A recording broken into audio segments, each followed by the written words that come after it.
Hello guys, welcome back to my YouTube channel quick understanding with निया।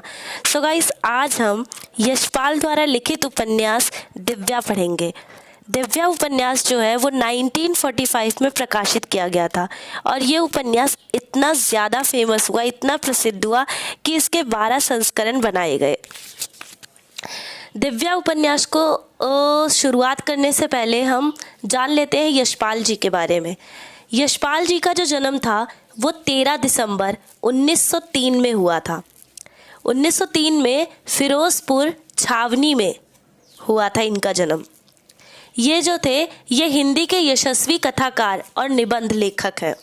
यशपाल राजनीतिक तथा साहित्यिक दोनों क्षेत्र में क्रांतिकारी रहे हैं और ये जो यशपाल द्वारा लिखित उपन्यास दिव्या है ये श्रेष्ठ उपन्यासों में से एक है। इस उपन्यास में युग युग की उस दलित पीड़ित नारी करुणा कथा है जो अनेकानेक संघर्षों से गुजरती हुई अपना सीधा मार्ग पहचान लेती है। ये उपन्यास गाइस, मैं अभी शुरुआत करूँगी पर उससे पहले आपको बता देती हूँ कि ये उपन्यास नारी के ऊपर बनाया गया बहुत ही अच्छा उपन्यास है। सो गाइस, हम उपन्यास को शुरुआत करने से पहले इसके पात्रों के बारे में जान लेते हैं। इस उपन्यास में दिव्या जो इस उपन्यास की केंद्र में है और यह एक ब्राह्मण कन्या थी, देव शर्मा, जो ब्राह्मण पंडित एवं एक धर्म व्यवस्था का संचालन करने वाले थे और जिनकी उम्र जो थी वो 90 वर्ष से ज़्यादा हो चुकी थी और ये दिव्या थी वो इनकी परपौत्री थी। प्रथुसेन जो दिव्या का प्रेमी होता है और ये पृष्ठ दासपुत्र होता है, यानी ये वैश्या कुल का होता है। मल्लिका जो सागल की राज नृत्यिका होती थी और दिव्या की गुरु भी होती है। रत्न प्रभा जो मथुरा की राज नर्तकी होती है और आचार्य रुद्रधीर जो प्रवर्धन के पुत्र जो गढ़ के संवाहक होते हैं, ये उनके पुत्र होते हैं। मारिश जो एक मूर्तिकार होता है। सीरो जो गणपति मिथोद्रस की कन्या और प्रथुसेन की पत्नी होती है। ये इसके मुख्य कुछ पात्र हैं। सो गाइस, अब हम उपन्यास को शुरुआत करते हैं। ये उपन्यास की शुरुआत होती है आरंभ सागल भद्र राज्य की गढ़ प्रसिद्ध के तत्वाधान में आयोजित एक कला प्रदर्शन से होता है। इस मधु पर्व के आयोजन पर सभी युवतियाँ अपना अपना नृत्य प्रस्तुत करती हैं। यहाँ पर एक व्यवस्था होती है कि एक मधु पर्व के उपरांत में यहाँ पर एक नृत्य प्रस्तुत होता है और इस नृत्य में जो होती है वो मल्लिका की शिष्य जो दिव्या होती है वो इस प्रतियोगिता में भाग लेती है और नृत्य प्रस्तुत करती है, जिसके उपलक्ष्य में दिव्या को सरस्वती पुत्र का पुष्प किरीट व्योवृद्ध गणपति मिथोद्रस प्राप्त किया गया।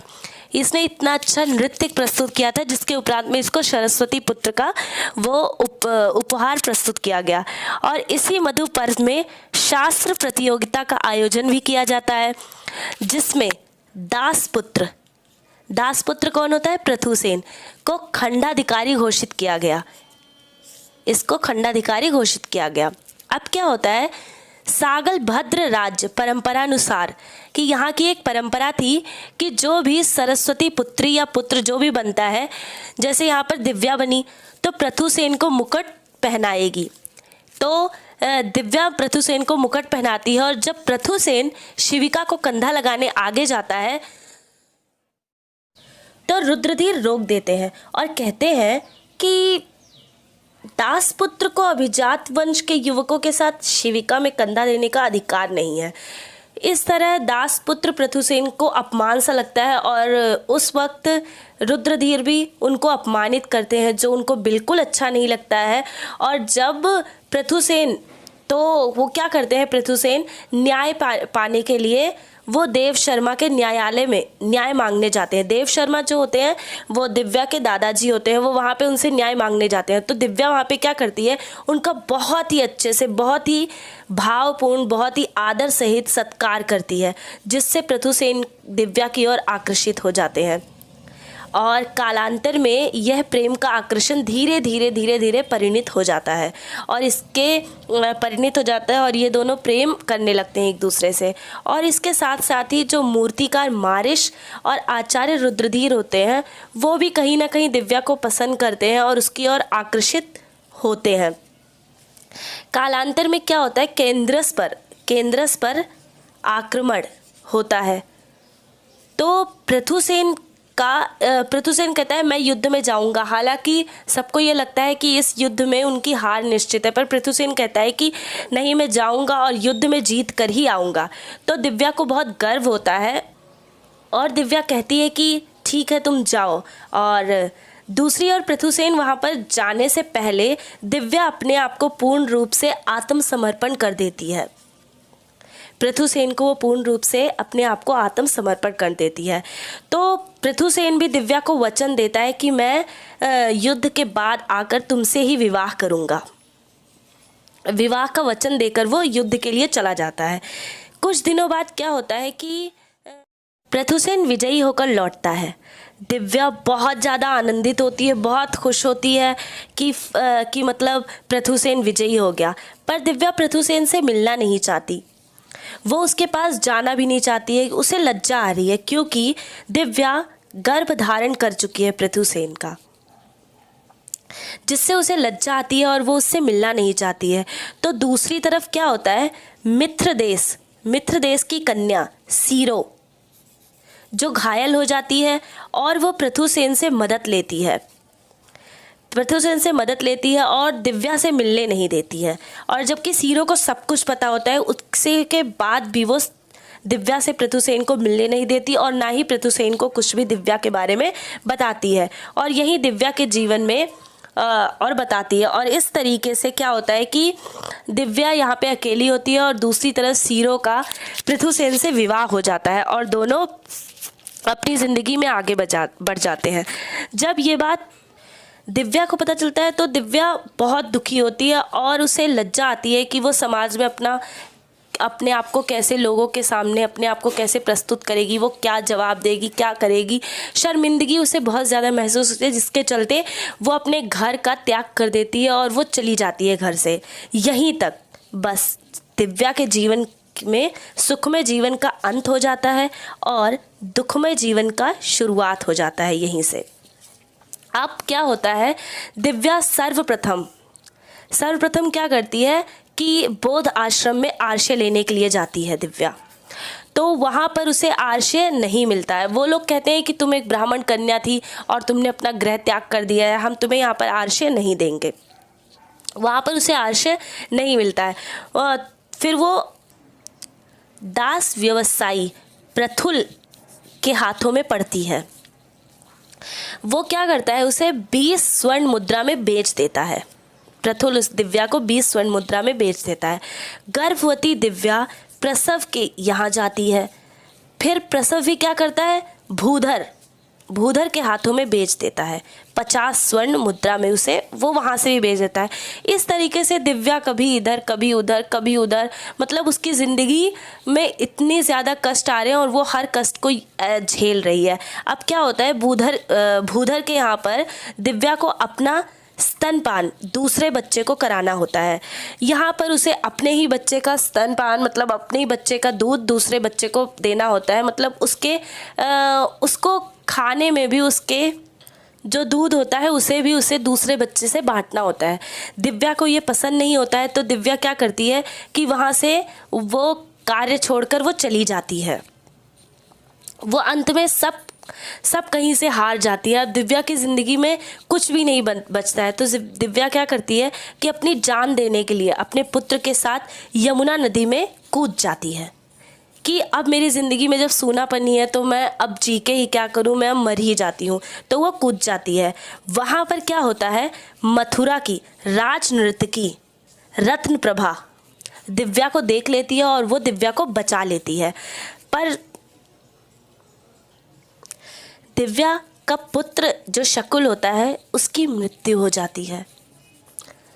रत्न प्रभा क्या करती है, दिव्या को अपने यहाँ ले आती है अपने साथ और उसे नया नाम देती है। दिव्या का नया नाम जो होता है वो अंशमाला से दिव्या जो है यहाँ पर विख्यात हो जाती है और वो नृत्य करती है, पर वह अपना शरीर नहीं बेचती है। उसके जितने भी कलाकार होते हैं, जितने भी वहाँ पे लोग आते हैं, वो सिर्फ उसकी कला के भूखे होते हैं। उसके शरीर वो किसी को अर्पण नहीं करती है, वो सिर्फ नृत्य प्रस्तुत करती है। दूसरी ओर जब आचार्य रुद्रधीर को ये बात पता चलती है तो वह उसे लेने आता है, परंतु दिव्या अस्वीकारती है और उसके साथ जाने से इनकार कर देती है। इस तरह सागल पहुंचने पर रुद्रधीर षड्यंत्र करता है और वो काफ़ी क्रोध में होता है, तो वो षड्यंत्र द्वारा पूरा राज्य जो है वो समस्त राज्य की बागडोर अपना लेता है और किसी तरह से पृथुसेन जान बचाकर बौद्ध संघ की शरण में चला जाता है।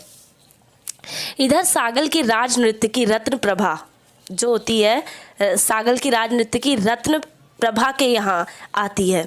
रत्न प्रभा के यहाँ कौन आता है? सागल की राजनीति की। और सागल की राजनीति की कौन होती है? मल्लिका, जो दिव्या की शिष्य, जो दिव्या जिनकी शिष्य होती है।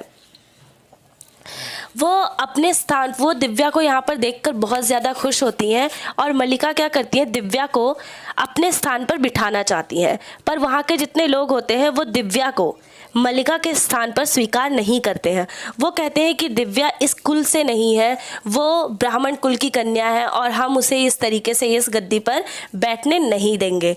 तो दिव्या वहाँ से चली जाती है सब कुछ छोड़कर। अब क्या होता है, इस तरह दिव्या वहाँ से चली जाती है सब कुछ छोड़कर। दिव्या को फिर क्या होता है, रुद्रधीर, पृथुसेन और मारिश सब मिलते हैं। रुद्रधीर कहता है कि तुम मेरे साथ आओ, मैं तुम्हें अपना पटरानी बनाऊंगा और वहाँ पर तुम्हें राज्य की रानी बनाऊंगा, तुम मेरे साथ चलो, मेरे साथ राज्य में रहो। तो दिव्या क्या करती है, रुद्रधीर के प्रस्ताव को अस्वीकार कर देती है। और दूसरी तरफ क्या होता है, इधर पृथुसेन जो होता है वो यहाँ पे आ जाता है बौद्ध धर्म में, बौद्ध धर्म को अपना लेता है, यहाँ पे आके बौद्ध आश्रय ले लेता है। तो वो कहता है दिव्या को कि तुम आओ मेरे साथ, यहाँ पर रहो, हम साथ में रहेंगे। तो दिव्या कहती है कि तुम पहले, यहाँ पर मेरा क्या काम है? तो वो कहता है कि यहाँ पर किसी का काम नहीं होता है, यहाँ पर सब साधु संत की तरह रहते हैं, तुम भी आओ यहीं पर रहो। तो दिव्या उसका भी अस्वीकार कर देती है और बोलती है तुम अपना ज़िंदगी अपने तरीके से जियो। और तीसरा फिर मारिश कहता है कि मैं तुम्हारे दुख का, अब तक तुम्हें सारा सुख तो नहीं दे सकता हूँ, पर हाँ, मैं एक पुरुष होकर मैं तुम्हारी इज्जत करता हूँ, मैं तुम्हारा सम्मान करता हूँ, उस हक से मैं तुम्हें एक स्त्री होने का दर्जा ज़रूर दूंगा। तो क्या तुम मेरी पत्नी बनना स्वीकार करोगी? तो दिव्या को उसका प्रस्ताव बहुत अच्छा लगता है और दिव्या क्या करती है कि रुद्रधीर कहती है कि कहीं ना कहीं दिव्या को, मतलब वो उसे स्वीकारने के लिए तैयार हो जाती है। तो रुद्रधीर पृथुसेन की बातें सुनकर दिव्या दोनों को ही अस्वीकार कर देती है, पर मारिश को वो स्वीकारती है और मारिश को स्वीकारते हुए कहती है कि आर्य आर्षे दो। इस प्रकार आर्य आर्षे दो, अपनी दोनों बाहें खोलकर कहती है कि मैं तुम्हारे साथ, तुम्हारे घर, तुम जहाँ ले चलोगे मैं तुम्हारे साथ चलने के लिए तैयार हूँ। इस तरह ये जो उपन्यास है, मारिश को आत्मसमर्पण कर यहीं पर यह उपन्यास का समाप्त हो जाता है।